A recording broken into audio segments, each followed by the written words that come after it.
The 2024 NFL season is officially behind us, but that only means one thing. The real work begins now. The Falcons have some big decisions to make in the coming weeks, and with the salary cap situation looking tight, every move will count. Be sure to hit that like button to stay up to date with everything Falcons. Let's dive in. The team currently has 22 free agents, and we're going to break down each of them, analyzing whether Atlanta should re-sign them or let them walk. Let's start with one of the most important positions on the field, center. Drew Dalman has been a key part of this offensive line, starting all 40 games he's played in over the past 3 seasons. He's a solid piece to have in front of a young quarterback like Michael Penix Jr. The problem? Dalman is expected to have a strong market in free agency, and there's a real chance the Falcons won't be able to afford him. But if there's a way to bring him back at a reasonable price, they definitely need to take a shot. Now, let's talk about Matthew Judon. The Falcons traded for him last offseason, hoping he would bring some spark to the pass rush, but the results were mixed. 4 sacks in 7 games isn't bad, but with Atlanta finishing near the bottom of the league in sacks, it's safe to say the move didn't pan out as expected. With Judon now heading into free agency, it's likely the Falcons will let him walk and look elsewhere for pass rush help. Another veteran on the market is Justin Simmons. The safety played well for the Falcons in 2024, starting all 16 games and recording 2 interceptions. But at 31 years old and likely seeking one last big contract, Atlanta might not be the best fit. The team has younger options they could develop, so Simmons might be on his way out. On the defensive side, let's talk about Mike Hughes. He played a key role opposite A.J. Terrell and held his own, but with new defensive coordinator Jeff Ulbrich bringing in a different scheme, Hughes' fit in Atlanta is uncertain. If the price is right, he could be worth keeping around, but don't expect the Falcons to overpay. One player who probably won't be back, Richie Grant. He's been with the team for a few years now, but with other priorities on defense and a tight cap situation, Atlanta might let him explore the market before considering a reunion. Lorenzo Carter is another name fans will recognize, but his lack of production in passing situations makes him replaceable. The Falcons need more from their edge rushers, and it's time to move on. On special teams, KhaDarel Hodge had a fantastic year, earning a Pro Bowl nod thanks to his impact in the third phase of the game. He also made plays on offense, including that clutch 45-yard touchdown against Tampa Bay. Atlanta needs more difference makers like him, so re-signing Hodge should be a priority. Defensive tackle Taquan Graham showed promise before his knee injury in 2022, but he hasn't been the same since. He's a decent rotational piece, but Atlanta doesn't need to make re-signing him a priority. Another special teams standout, Avery Williams, missed all of 2023 with an ACL injury but returned in 2024 to show he still has value as a returner. With his ability to contribute on special teams, bringing him back makes a lot of sense. Let's talk about some depth pieces now. Kentavious Street, Rondale Moore, and Antonio Hamilton Sr. all had flashes, but none of them should be priorities for the Falcons. The team can find similar production elsewhere. One interesting case is James Smith-Williams. Before his injury in Week 10,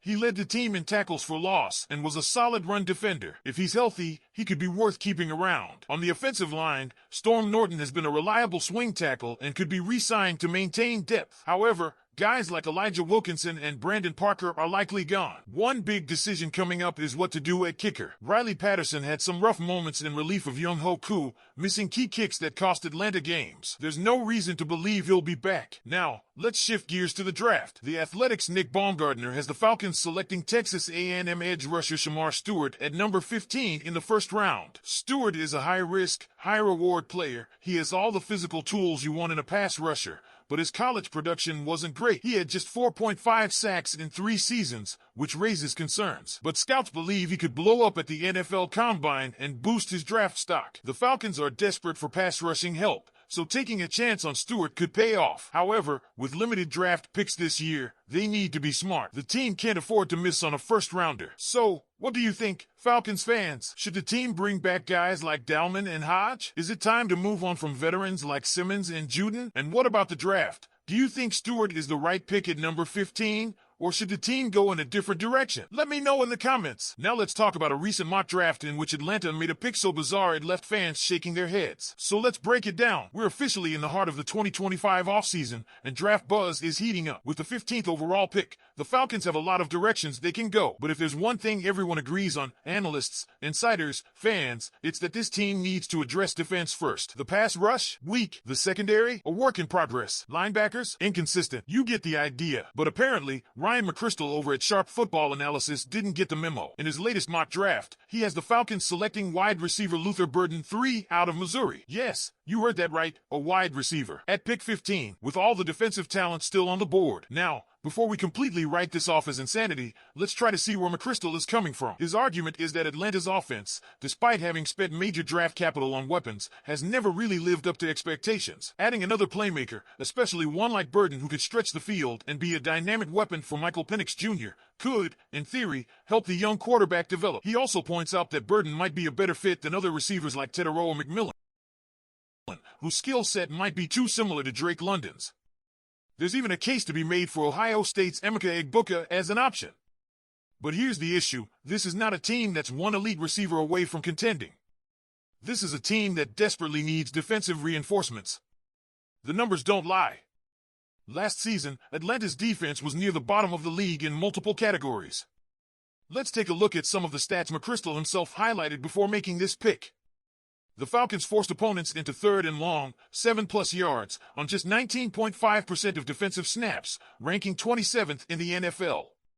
They generated pressure in 2.5 seconds or less on just 18.5% of opposing dropbacks, which ranked 29th. They converted only 18.7% of their pressures into sacks, 28th in the league. Atlanta allowed a 51.4% completion rate on throws of 10+ yards downfield, ranking 27th. And A.J. Terrell, despite being one of the better corners on the roster, allowed a 56.5% completion rate when targeted on passes of 10+ yards, the 5th highest rate among outside corners. The takeaway? This team needs help on defense. Badly. And it's not like there aren't elite defensive players available at pick 15. In McChrystal's own mock draft, the very next pick after Atlanta's was Michael Williams, a highly touted edge rusher out of Georgia. That's a player who could have filled one of the biggest needs on this roster. Instead, we're talking about adding another receiver to an offense that still hasn't figured out how to use the weapons it already has. Look, Falcons fans have been patient for years. We've watched as this team has tried and failed to fix its biggest issues, and year after year, it's been the same story. No pass rush. Inconsistent secondary play. Linebackers who can't keep up. And now, with a golden opportunity to finally address those problems in a loaded defensive draft, the idea of taking a receiver instead? It feels like a slap in the face. It's almost like someone is playing a joke on us. Of course, this is just one mock draft, and we know how unpredictable draft season can be. But let's be real, if Terry Fontenot actually pulled the trigger on a pick like this, how would you feel? Would you be excited to see another offensive weapon in Atlanta, or would this move send you over the edge? Drop your thoughts in the comments, and let's get this debate going. And if you haven't already, make sure to hit that subscribe button so you never miss a Falcons update. Go Falcons!